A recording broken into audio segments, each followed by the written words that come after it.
আপোনালোক সকলোকে মোৰ চেনেলৰ এটা নতুন ভিডিঅ'লৈ পুনৰবাৰ স্বাগতম জনালোঁ।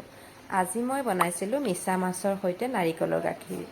কোনে কোনে খাই ভাল পায় বাৰু এনেকৈ? আমাৰ ঘৰৰ সকলোৰে প্ৰিয় এই নাৰিকল আৰু মিছা মাছৰ ৰেচিপিটো।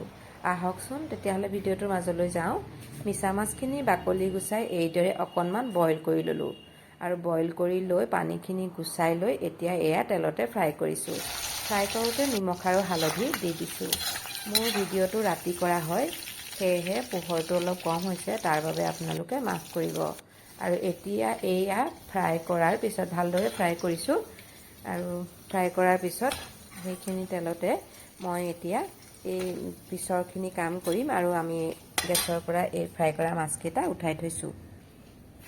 এতিয়া মই এটা পিঁয়াজ মিহিকৈ এইদৰে পিচি ল'লোঁ আৰু সেই মাছ ভজা তেলখিনিতে এই পিঁয়াজখিনি দি অলপ লৰাই লৈছোঁ। আৰু পিঁয়াজখিনি আগতীয়াকৈ দি মই ইয়াতে হালধি আৰু নিমখো জোখমতে দি দিছোঁ। আৰু এতিয়া মই এই খুন্দনাত খুন্দি লোৱা নহৰু আৰু আদাৰ এচামুচমান নহৰু আদা বটা দি দিছোঁ আৰু এইখিনি ভালদৰে লৰাই এইটো আৰু সকলোৱে জানে নহৰু আদাৰ পেষ্ট আৰু পিঁয়াজৰ মিশ্ৰণটো কিমান দেৰি ভাজিব লাগে, সেই সিমানটো জোখত ভাজি লৈ এইদৰে বিলাহী দুটামান দি দিলোঁ। এইটো আমাৰ ফালে মিৰিকা বিলাহী বুলি কয়। দেখিবলৈ একেবাৰে মিৰিকা টেঙাটোৰ দৰে, খাবলৈ বহুত টেষ্টি হয়, বেছিকৈ টেঙা নাথাকে, মিঠা মিঠা থাকে।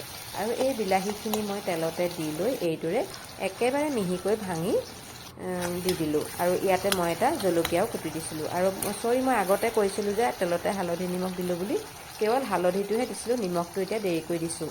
আৰু ইয়াতে মই এতিয়া এই নাৰিকলৰ গাখীৰ প্ৰায় একাপ মানে দি দিছোঁ। এইটো মোৰ কিনা নাৰিকলৰ গাখীৰ হয়। আপোনালোকে যদি নাৰিকলৰ গাখীৰটো এইদৰে নাপায়, তেতিয়া এনেকুৱা আমাৰ কেঁচা নাৰিকলটো পিচি লৈ সেইটোও দিব পাৰে বা নাৰিকল ৰুকি লৈও সেইখিনি দিব পাৰে আৰু গাখীৰ উলিয়াইও দিব পাৰে নিজে।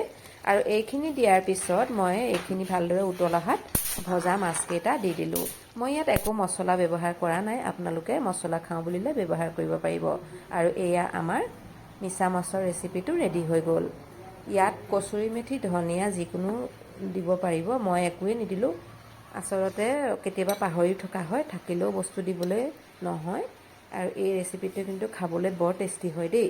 যিসকলে খোৱা নাই এইদৰে